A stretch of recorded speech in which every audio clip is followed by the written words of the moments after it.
A poem inspired by what's race got to do with it.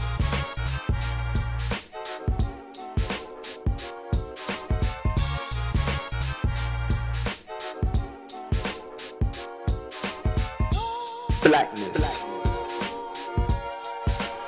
The state of being black.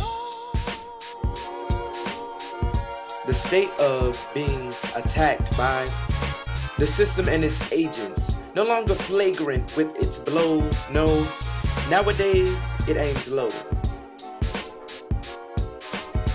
and claims no longer to judge by the color of your skin, but by the content of your pocketbook. You ready for this blackness? So dark you lose yourself in its long black gaze.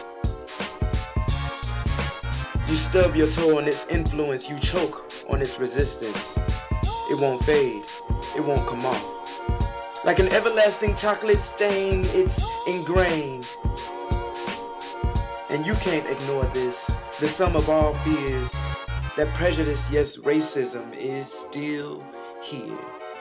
And despite my persuasion for the pale and your camaraderie with the color, and even though I truly see you as a brother, the system has chosen, my friend. And I am it, and cursed with this label that must be a baller, a rapper, a thug, a statistic. Yeah. You can't wash this off, though they tried with the hoses. Aimed at the protesters with the broad noses. You can't hang this up, though they tried with the nooses. Strange fruit, unwanted, because blackness meant bruises.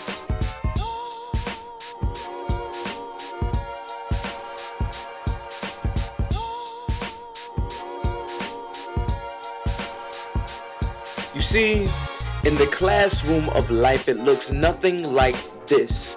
In the classroom of life, some wish rich blackness didn't exist. Yet somehow it persists and it's noticeable, and it's here and it's unclear, so we fear our differences.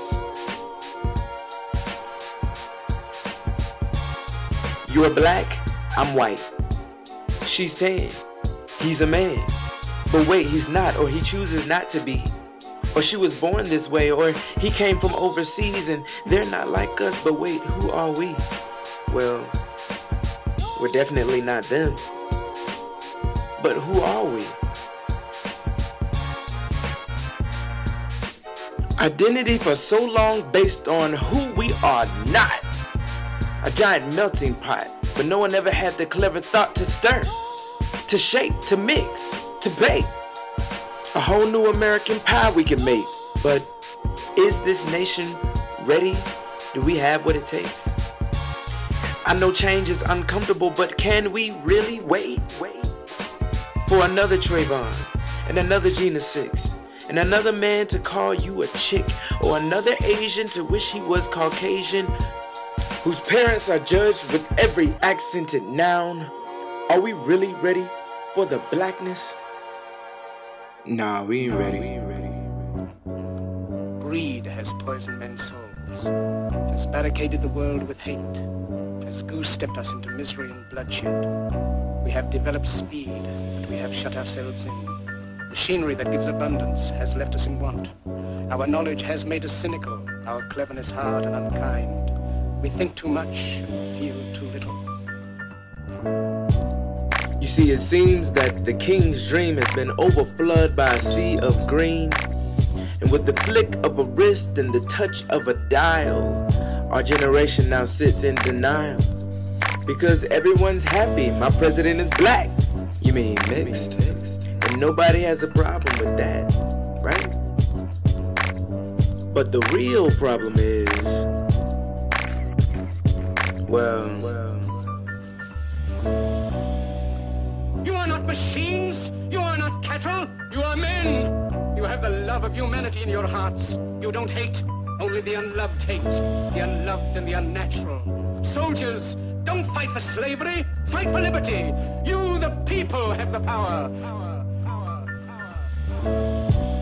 The real problem is we have yet to embrace that whether black, white, red, blue, Christian or Hindu, tall or short, big or small, nappy, curly, or however your hair falls, whether Spanish, French, Tweet, or Portuguese, crispy and clean or dirty with fleas, we are all the same, and we are all different, and acknowledging that makes all the difference. A world where science and progress will lead to all men's happiness. Soldiers, in the name of democracy, let us all unite! And this is my definition of blackness.